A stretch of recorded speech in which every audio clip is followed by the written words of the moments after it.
People come to Alaska for many reasons. The great fishing, the spectacular scenery,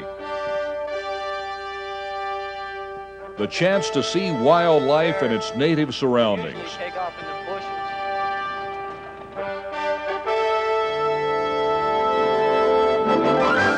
Or just to relax in a place of incredible beauty.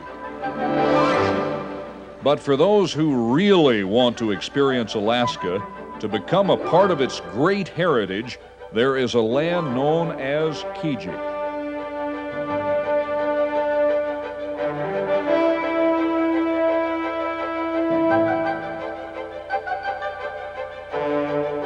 And for many sportsmen like this Anchorage angler, the chance to visit this part of Alaska leads to an experience he'll always remember. To get to Kijik Land, you leave the city of Anchorage and you have to fly out through the Alaska Range, out through Lake Clark Pass. The mountains all of a sudden come up and you're flying up a river and it appears to be a dead end. You kind of just pass over that like a saddle and start dropping down into the other side, and here opens up a spectacular lake with these huge mountains surrounding it. The thing must be 20 or 30 miles long, and it kind of doglegs all down through this series of mountain peaks. One of the prettiest sights that I've ever seen in my life. That's the effect this site has on everyone, even those like Evan Swenson who have seen it many times. Once someone has experienced the Lake Clark Wilderness area of Alaska, the magic of the place seems to draw them back again and again. The history of the area is evident in its people and in the land itself. Even the breeze seems to carry ancient tales of this mystical land. An opportunity to talk with the village elders is not soon forgotten.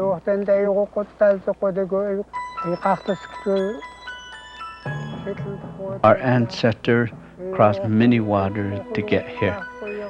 When they beheld this land with its grand forests, rushing water, and much animal,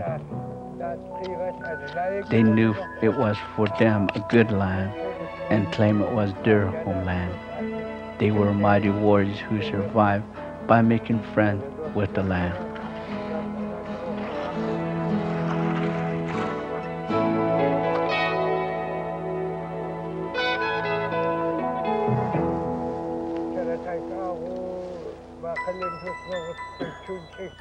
They laced their skin boots with moose hide and trimmed them with beaver. They taught their children how to strip the trees of the forest and soak the sapling to build their sleds. They roamed throughout the land and learned of its hidden streams and hills and gullies.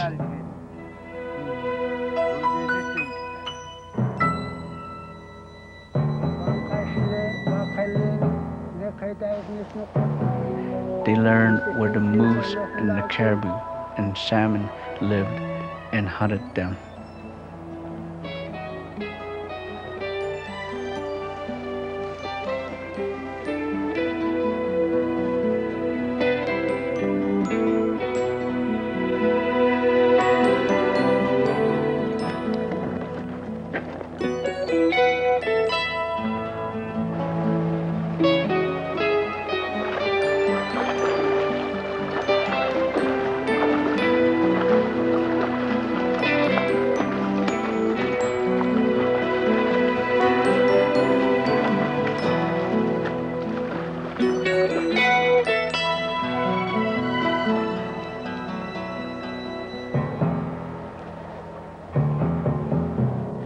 They sang their song here, where the mountains joined hands and claimed it was their homeland, their Kijik. The tales of traditions and hardships weathered over the centuries seem very close as these sportsmen move from stories of the past into the challenge of fishing these waters today. I had an opportunity to go with these folks and do some fall rainbow trout fishing, and I've heard these stories about being able to catch big rainbows late in the fall, in October. So we took the river boat downriver below Lake Clark. Rick, the local mayor, took us out, and he had his favorite recommended spot, and sure enough, this is where we got into some good fishing. The wind was blowing, and I didn't have very high hopes of catching anything in there, so baited up, threw out, made a few casts, and lo and behold, all of a sudden, I had a fish. You're not excited either, are you? No.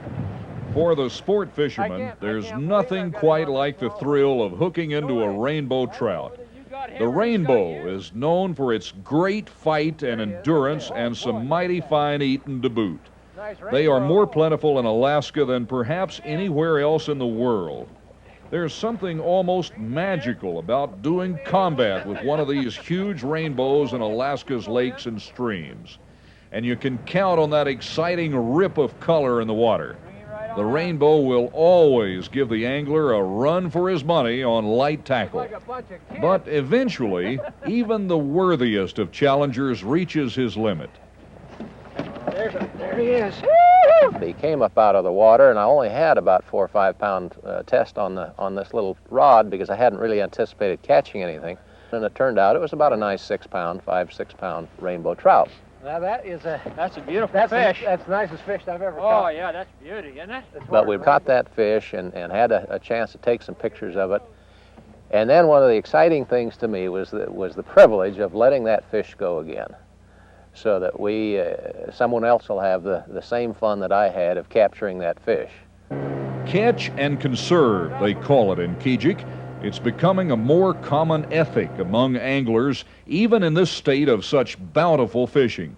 True sportsmen know a little conservation today will preserve this paradise for tomorrow. But there are still those who can't resist the smell of a fish frying in a pan. When the fishing is this good, some people might wonder why I look for new water. But in Alaska, the next fishing hole is always better than the last. Here we go. I'm all snagged up here. Go ahead and catch one if you can. It's all right with me. Oh, I had a bite. Wait a minute. What is it? Don't count. Acted like something was taking it. Hey, I think I got it. I got it. Hold on, Cease. I'll record him for posterity. What have you got anyway? What have I got? I got a lake trout. How come he's not jumping, Rick? Lake trout have a tendency to stay on the bottom. They don't fight, or it's like snagging onto a log. Maybe it's a whale. Well, that might be a little exaggeration, but nobody's complaining. He's just going to mess around Well, with him. as long as I can keep him here he comes. Look at that, would you? Now, that looks like a big cutthroat to me. Yeah. Well, let's see. A lake trout's not really a trout. It's a chard. Well, we used to catch cutthroat, and they look very similar to that. You got him? Come on in. I'll just lead him in. I want to get a picture of you. Now, that is pretty. This one here is a baby one. Lake trout will live up to 20, 30 years. Easy. That long? Mm-hmm. Hold her up. That is beautiful. That's a baby one. You got to Well, hold it still. You got to hang on to it. Now, how big did you say those will get? They'll get up to 60, 70 pounds. Well, then, so this is a baby. I'm going to let him go here now. He's let's been let out him of the go. water here for a while, so. We'll let him grow up, huh? We'll come back and we'll get him when he's 50, 60 pounds. There he goes. Goodbye. All right, Fishy. See you in a year or two. Where's your big brother? If he knows, this fish ain't telling. Part of the beauty of Alaska stems from the fact this vast area is so untouched by man. Most of it is accessible only by float plane, so its incredible wildlife remains largely undisturbed. And in this particular spot, you'll find an extraordinary amount of wildlife, even for Alaska. That's about a 2-year-old. That one right there is... And of course, the fishing in Kijik Land goes unmatched.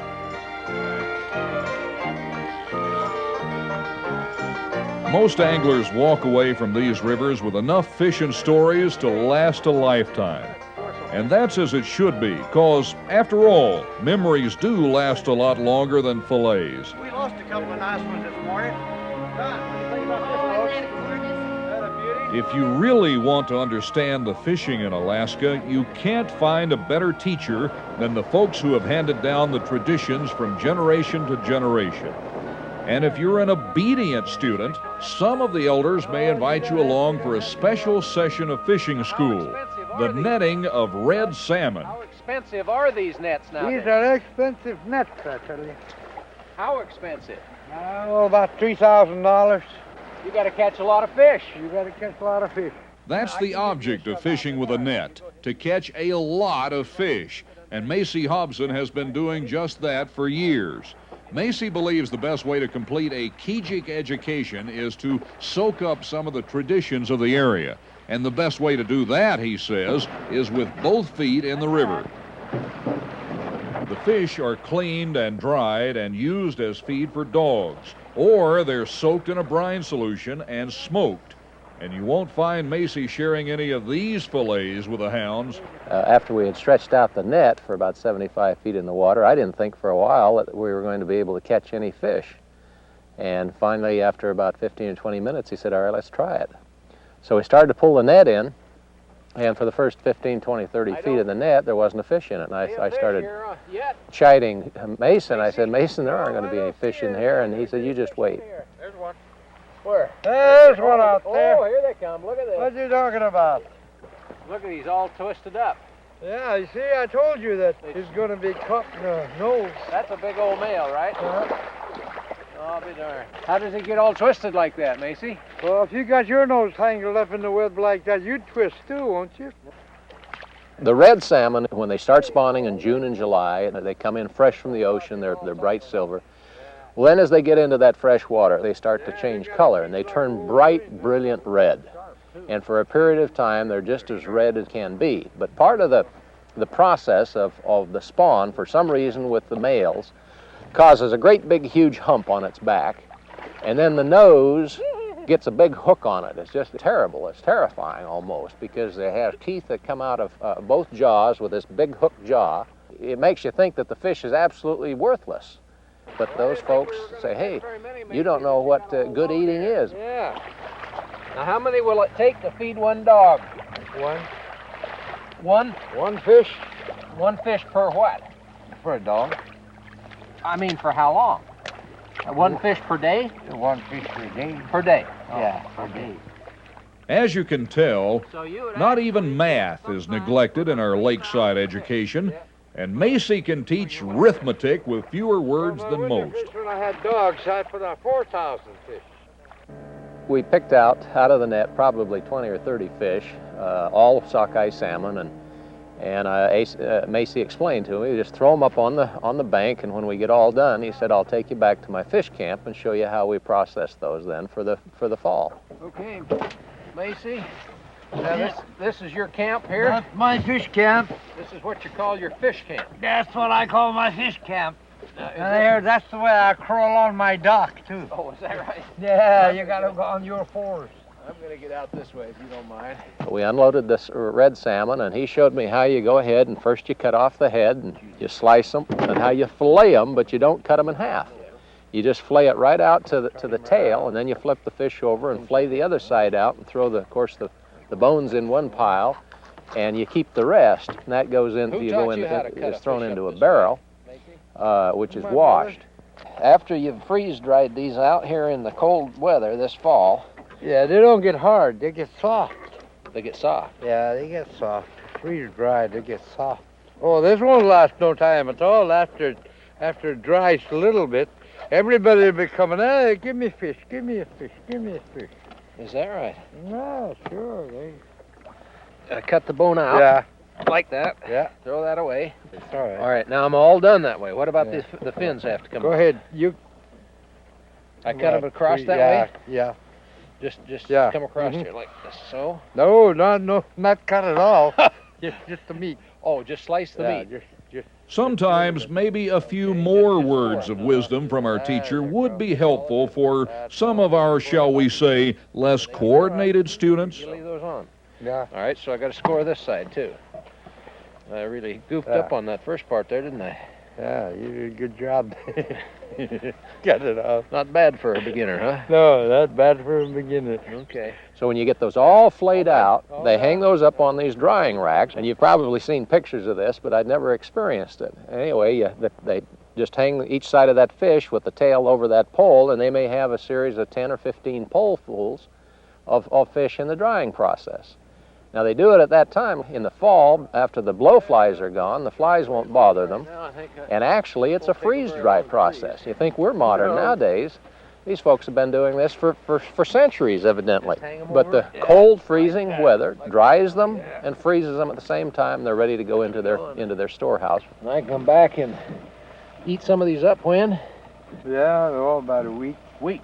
Yeah. Right. Now these other skeletons here are bones. Those are for the dogs? Yeah. How do the dogs keep from choking on the bones? Well, he knows how to do it. The dog knows how to do it. Dog knows how to do it. Of course, the netting of red salmon is reserved for the native Alaskans who call this area home. But there are even more exciting ways to deal with this incredible fish, like a streamside showdown with rod and reel. Okay. Flying in Alaska can be a real experience, but to really experience Alaska, you have to see it from the air.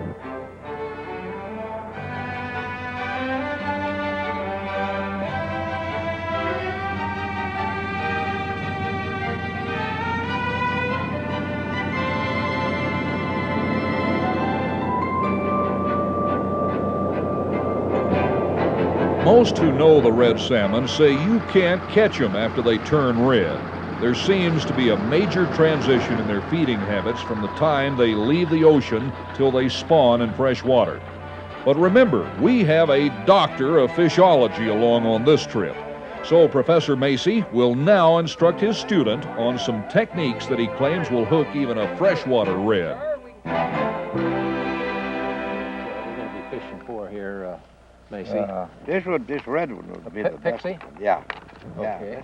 But see, if you drag it across, he thinks a bug or little fish coming along and trying to take his eggs. Over the egg nest? Yeah, over the egg nest. You see? Oh, I see. That's what it is. And that'll make him bite it? Yeah, that'll make him bite it. He'll fight that because it's bright, you see. Because I've heard you can't use a lure on red salmon, you know. Right? Well, you can, sure, this time you can because you're dragging right over their nest. They'll fight anything. Oh, sure. Sure, that's what it is. All right, we'll try that one. I'll put that one on, and we'll see what we can do with that one. All around the shore here, the tall grass is beaten down. There's just numerous bears in this area, so we were a little bit concerned about the bear situation. But right there at the head of this lake was a little creek that came into it, and the creek was just full of red salmon. Look at them, there's a whole bunch out there. Yeah, sure, I told you. With a fish so close, so plainly visible in the stream, this looks like a setup. Who could miss?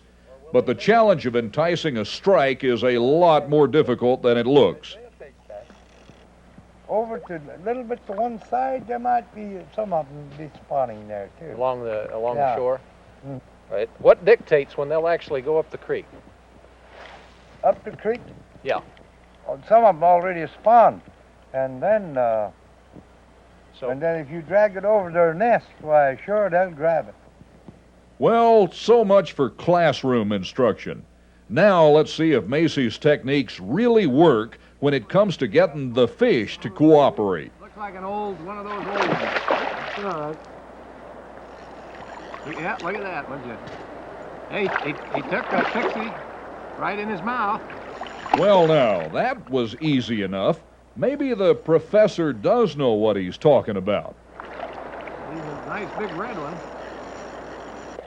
Okay, you back up towards me a little bit. Oh, I lost it. Well, my boot. I lost that fish, Macy. Either that or he tore my line. I don't know which. I think he cut my line. Sometimes even experience can't make up for cheap fishing line. The fishing may be what draws anglers here, but no one who walks into Kijik Land can ever forget the beauty of the place.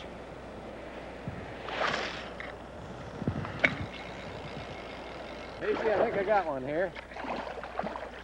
I didn't think he'd take that lure.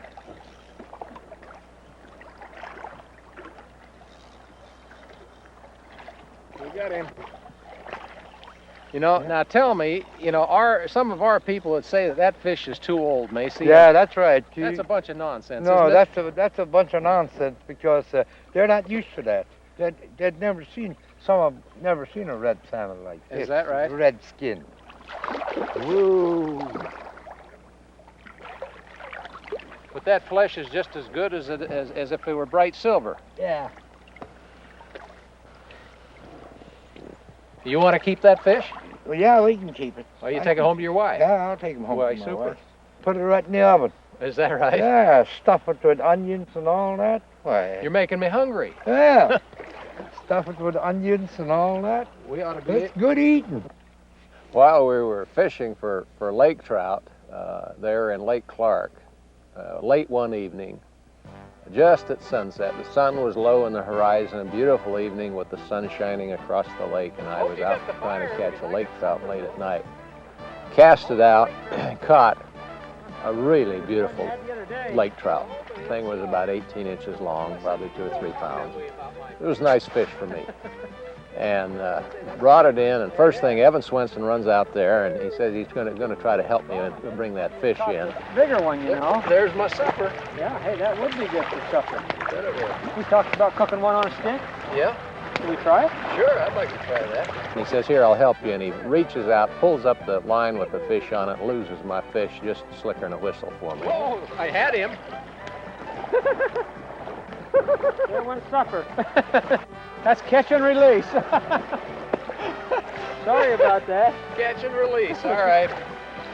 I was going to eat that for dinner, and I'm still hungry.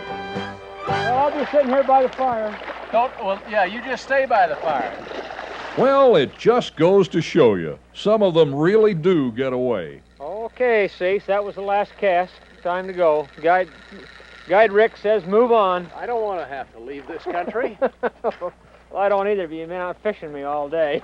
Well, doesn't that always happen that way? No. In fact, anybody out fishing me, I never bring them again. Yeah, dinner.